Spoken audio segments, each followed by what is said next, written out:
ఆమెకు కలిగిన వారినందరినీ బ్రతుకనిచ్చెను.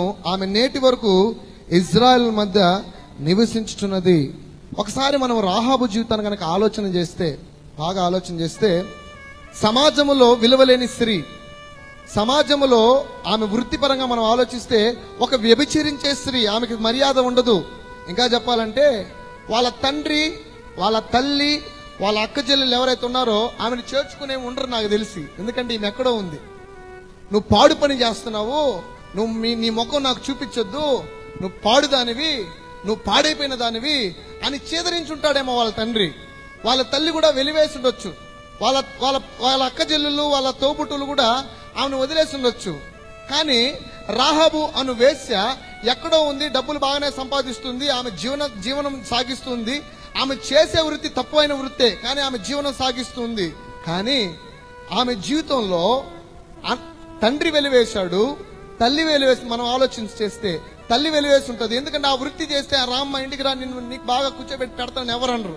ఆ వృత్తి చేసే వాళ్ళని తరిమేస్తారు. ఎందుకంటే ఆమె చేస్తున్న వృత్తి వ్యభిచార వృత్తి. కానీ వాళ్ళ తండ్రి ఆమెను ప్రేమించట్లేదు, తల్లి ఆమెను ప్రేమించట్లేదు, సహోదరులు ఆమెను ప్రేమించట్లేదు. కానీ రాహాబును వేశ్య దేవుని ఎరిగినందువల్లనే, అయ్యా నా తండ్రి నన్ను ప్రేమించకపోయినా, నా తల్లి నన్ను ప్రేమించకపోయినా, నా అన్నదమ్ములు, నా అక్కజల్లు నన్ను చూడకపోయినా నా ఇల్లు రక్షించబడాలి అని ఆశపడింది. అద్భుతమైన మనస్సు, అద్భుతమైన ప్రేమ. వాళ్ళు ఈమెని ప్రేమించకపోయినా, వాళ్ళు ఈమెను అర్థం చేసుకోకపోయినా, ఈమె వృత్తిని బట్టి ఈమెను వెలివేసిన, ఈమె పనిని బట్టి వాళ్ళు త్రోసివేసిన, ఆమెకున్న ఆశ ఏంటో తెలుసా?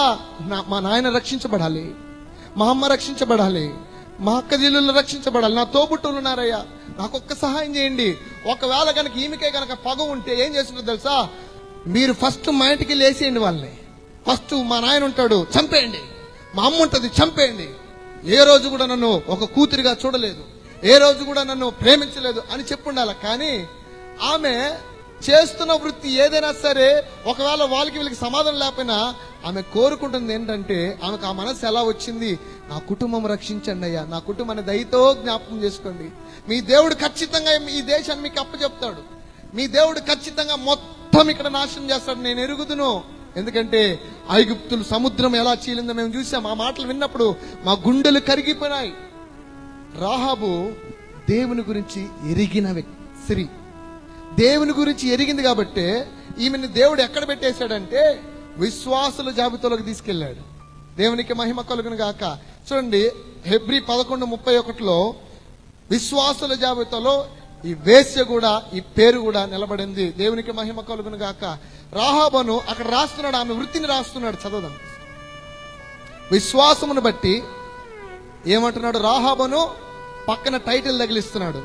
రాహాబును వేశ్య, వేగుల వారిని సమాధానంగా చేర్చుకునేది గనక